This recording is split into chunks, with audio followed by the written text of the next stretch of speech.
Bien sûr des outils qui allaient vous permettre bien sûr de compiler ces éléments et de bien sûr installer la machine virtuelle au niveau de la plateforme que vous voulez et automatiquement vous allez bien sûr faire tourner votre programme correctement. Et c'est pour ça que c'est devenu universel puisque Internet doit tourner sur toutes les plateformes. Alors elle a besoin aussi d'outils qui puissent tourner au niveau de toutes les plateformes. Alors, indépendance de la database et puis l'architecture ouverte. Alors là aussi, c'est un très grand avantage parce que vous avez un langage de programmation qui peut attaquer n'importe quel type de base de données. Et là, c'est un point très fort. Il suffit bien sûr qu'il y ait des conditions qui soient remplies au point de vue driver, au point de vue de connexion.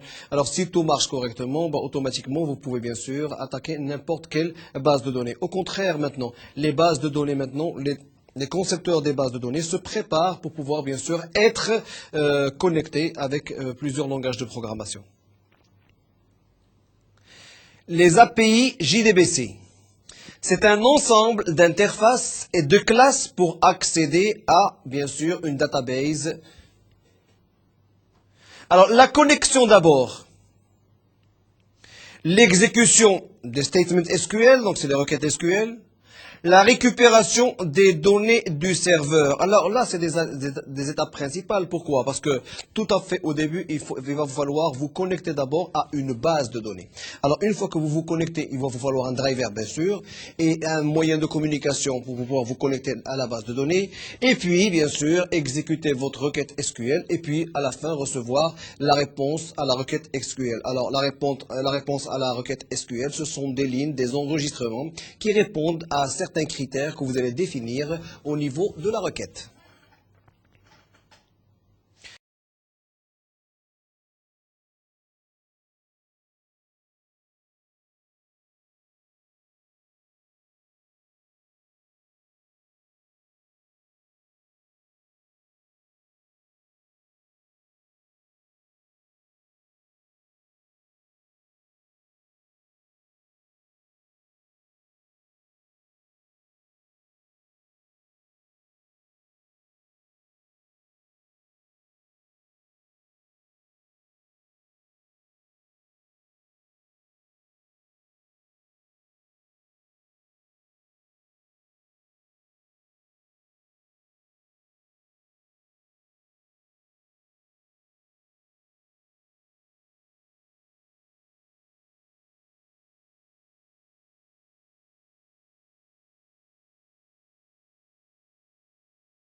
au niveau des postes clients. Alors, le middleware driver, vous avez votre application Java, vous avez votre JDBC API, le driver, bien sûr, JDBC, et vous avez un réseau, c'est-à-dire que vous allez vous connecter à un réseau, c'est-à-dire que la base de données est lointaine, ne se trouve pas au niveau de votre réseau local. Elle est loin de votre réseau local. Si par exemple, vous êtes dans votre bureau et vous voulez attaquer une base de données à l'extérieur. Alors vous devez bien sûr emprunter un réseau, un middleware server, donc un serveur intermédiaire, et puis bien sûr le serveur de base de données. Alors à ce moment-là, le driver JDBC communique avec un serveur intermédiaire. Alors les avantages maintenant, c'est une solution 100% Java, donc vous n'avez pas à utiliser plusieurs langages de programmation. Vous avez besoin d'un seul driver pour accéder à diverses databases. Donc vous pouvez vous connecter à plusieurs bases de données, mais avec le seul driver. C'est ça l'avantage. Vous n'avez pas besoin d'avoir un driver par connexion à une base de données. La flexibilité. Alors les défauts maintenant. L'acquisition et gestion du serveur middleware, c'est-à-dire que vous allez avoir une autre gestion supplémentaire et bien sûr l'acquisition d'un nouveau serveur. Donc c'est un petit peu onéreux, mais ça résout des problèmes. Alors, Pure Driver, donc la quatrième possibilité, vous avez votre application Java, vous utiliserez bien sûr les API de JDBC, le driver JDPC, le réseau toujours, mais cette fois-ci, vous attaquez directement la base de données sans passer par un serveur intermédiaire. Alors, le driver JDBC communique directement avec la database, si vous voulez, la base de données. Donc, vous n'avez pas besoin du serveur intermédiaire. Donc, vous gagnez et la gestion du serveur intermédiaire et bien sûr l'acquisition de serveur intermédiaire. Les qualités, là aussi, c'est une solution 100% Java. Elle est adaptée aux applications distribuées.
et pour n'importe quel type de base de données.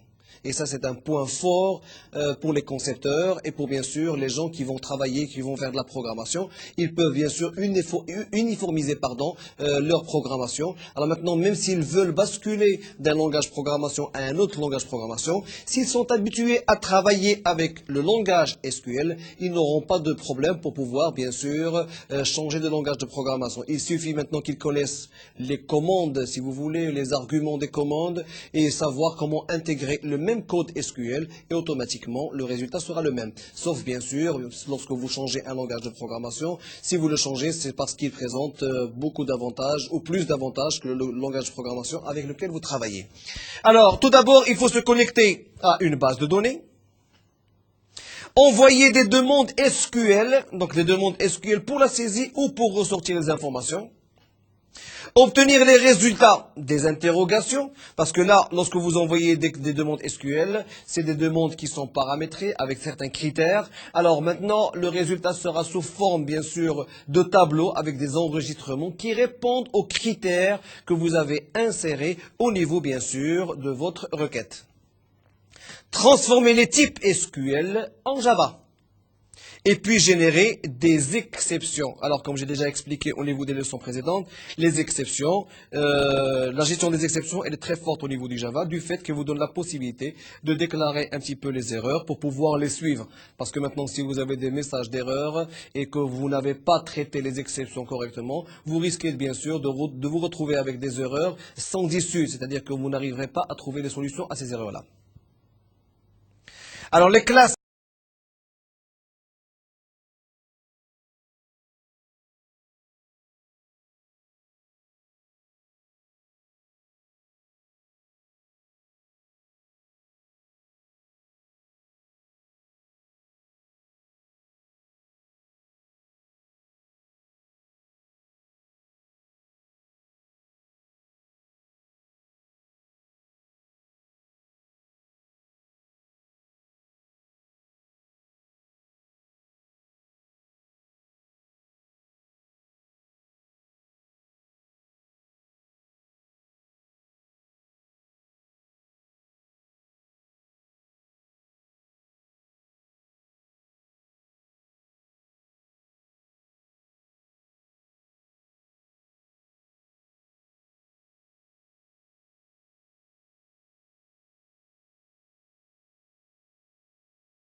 Merci.